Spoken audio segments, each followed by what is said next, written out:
అగ్రరాజ్యం అమెరికాకు ఊహించని షాక్ తగులుతుంది. అజేయమైన సైనిక శక్తిని విర్రవీగిన వాషింగ్టన్కు ఇరాన్ గడ్డపై కోలుకోలేని దెబ్బ తగిలిందా? అవును.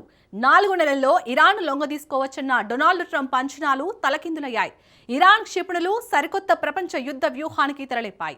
అమెరికా పంపిన అత్యాధునిక డ్రోన్లు, ఫైటర్ జెట్లను ఇరాన్ కూల్చేస్తుంటే రష్యా, చైనాలు సరికొత్త యుద్ధ పాఠాన్ని నేర్చుకున్నాయి. అమెరికా రక్షణ వ్యవస్థలను తుత్తునియలు చేసిన రహస్య ఆయుధంపై కన్నేశాయి. ఏ డెడ్లీ ఆయుధాన్ని రష్యా, చైనా తయారు చేస్తున్నాయి? అమెరికాను భయపెడుతున్న ఆయుధం ఏది? భీకర హైపర్సోనిక్ రేసులో భారత్ ఎక్కడ ఉంది? అమెరికా కంటే మన దేశం మెరుగ్గా ఉందా? చైనా ముప్పును భారత్ తిప్పికొట్టగలదా? యుద్ధ రంగంలో రేపటి విజేతను హైపర్సోనిక్ మిస్సైల్లే నిర్ణయించనున్నాయా? Watch story. అగ్రదేశం అమెరికాను వణికిస్తున్న ఆయుధం ఏంటి? హైపర్సోనిక్ రేసులో రష్యా, చైనా దూసుకెళ్తున్నాయా? చైనా హైపర్సోనిక్ ముప్పును భారత్ ఢీకొట్టగలదా? ఇరాన్లో రాక్షస పాలన అంతం చేయడానికి అంటూ అమెరికా యుద్ధం ప్రారంభించింది.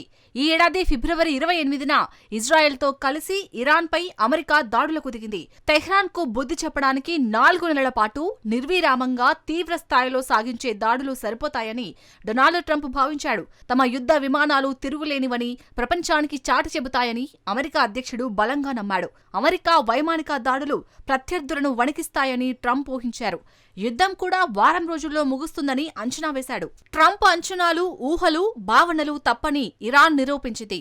ఈ కథలో అసలు కీలకమైన అంశం ఇరాన్ యుద్ధంపై రష్యా, చైనా మౌనంగా ఉండటం. అమెరికా సైనిక చర్యలను ఆ 2 అగ్రదేశాలు సున్నితంగా గమనించాయి.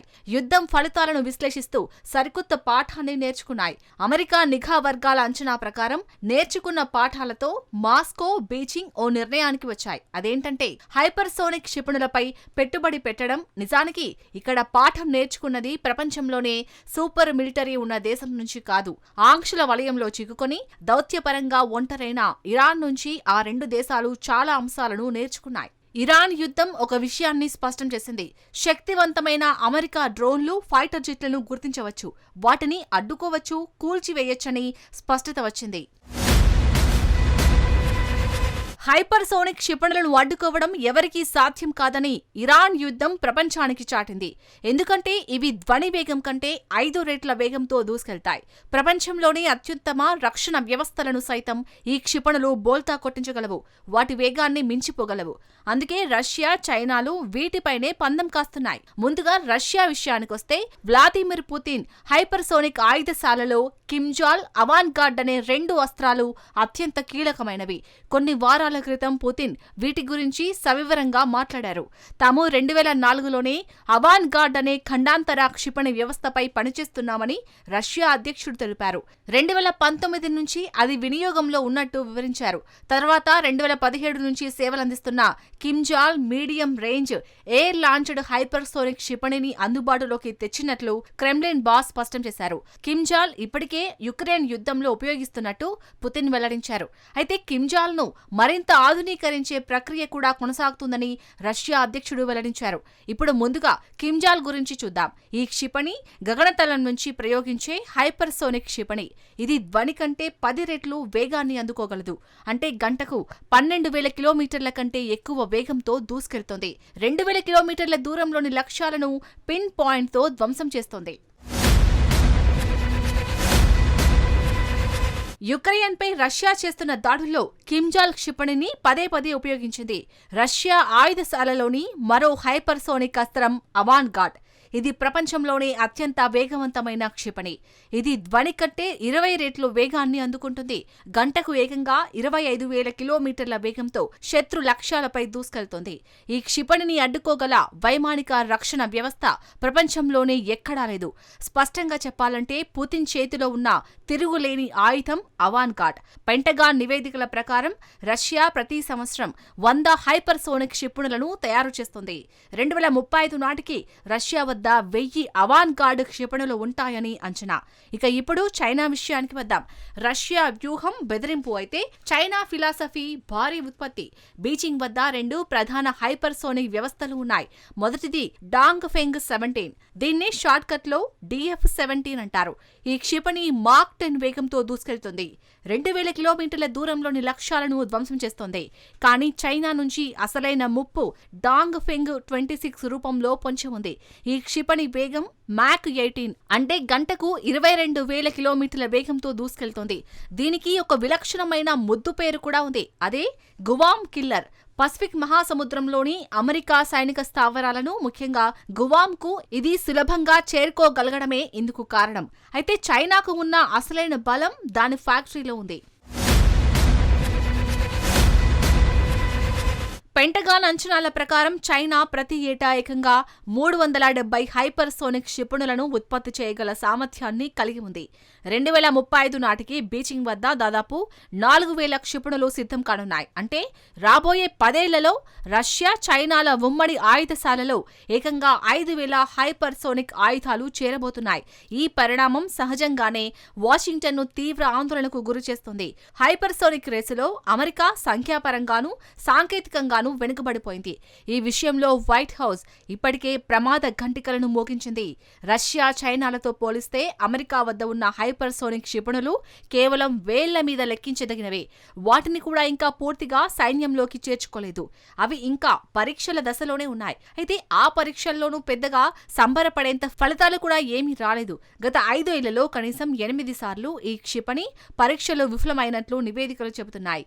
ఈ నేపథ్యంలో ఇరాన్ యుద్ధాన్ని మరోసారి పరిశీలించాల్సి ఉంటుంది. ఈ యుద్ధంలో రష్యా, చైనా కేవలం సాధారణ ప్రేక్షకులుగా కనిపించాయి. కానీ అమెరికాకు ఉన్న బలహీనతను ఆ 2 దేశాలు సరిగ్గా పసిగట్టాయి.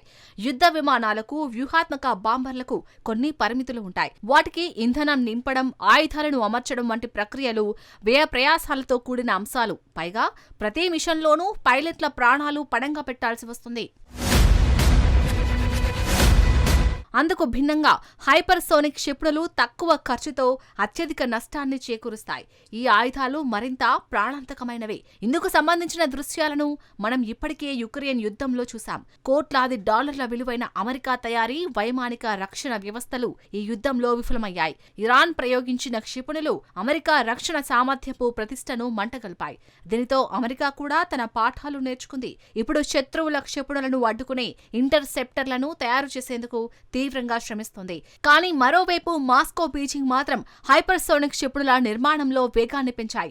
పైకి 2 భిన్నమైన రేసులుగా అనిపించవచ్చు. కానీ ఇరాన్ యుద్ధం గనుక ఒక డ్రెస్ రిహార్సల్ అయితే రష్యా, చైనా అందులో VIP సీట్లు బుక్ చేసుకున్నాయి. అవి ముందు వరుసలో కూర్చుని మిగతా అందరికంటే వేగంగా ఈ యుద్ధ పాఠాలను నోట్ చేసుకుంటున్నాయి. రష్యా, చైనా, అమెరికా లాంటి అగ్రరాజ్యాలు హైపర్సోనిక్ రేసులో హోరాహోరీగా తలపడుతుంటే మరి ఈ రేసులో భారత్ ఎక్కడ ఉంది? అమెరికా కంటే మన దేశం మెరుగ్గా ఉందా లేక వెనుకబడి ఉందా? ఈ ప్రశ్నలకు భారత రక్షణ పరిశోధనా సంస్థ DRDO తన సరికొత్త ప్రయోగాలతో సమాధానమిచ్చింది. భారత్ ఈ రేసులో ఏమాత్రం వెనుకబడలేదు. పైగా అమెరికా కంటే మెరుగైన ఫలితాలతో దూసుకుపోతోంది. 2024 నవంబర్లో ఒడిషా తీరం నుంచి 1500 కిలోమీటర్ల పరిధి గల లాంగ్ రేంజ్ హైపర్సోనిక్ క్షిపణిని భారత్ విజయవంతంగా పరీక్షించి ప్రపంచాన్ని ఆశ్చర్యపరిచింది.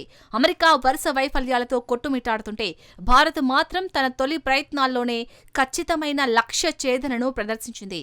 అంతేకాదు ఈ ఏడాది 2026 జనవరిలో హైదరాబాద్లోని DRDL ల్యాబ్లో స్క్రామ్ జెట్ ఇంజన్ను ఏకంగా 12 నిమిషాల పాటు నిరంతరాయంగా మండించి గ్రౌండ్ టెస్ట్ లో సరికొత్త రికార్డును సృష్టించింది.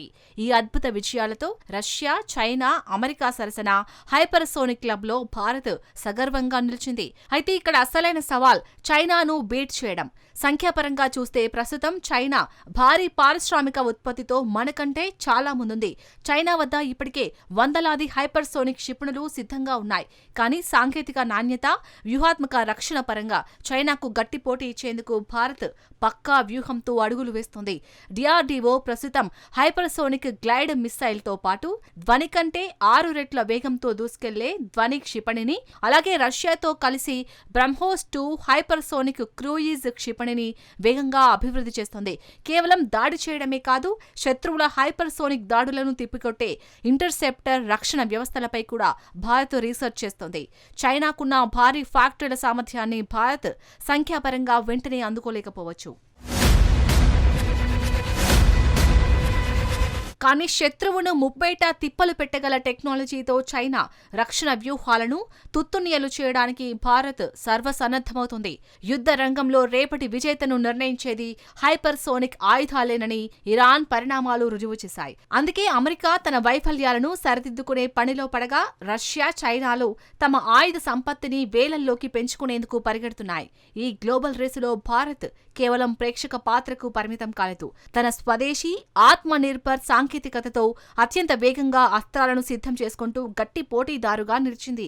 భవిష్యత్తులో రాబోయే ఏ సవాల్నైనా ఎదుర్కొనేందుకు సరిహద్దుల్లో చైనా ముప్పును సమర్థవంతంగా తిప్పికొట్టేందుకు భారత్ తన హైపర్సోనిక్ శరాలను వేగంగా పదును పెట్టుకుంటుంది.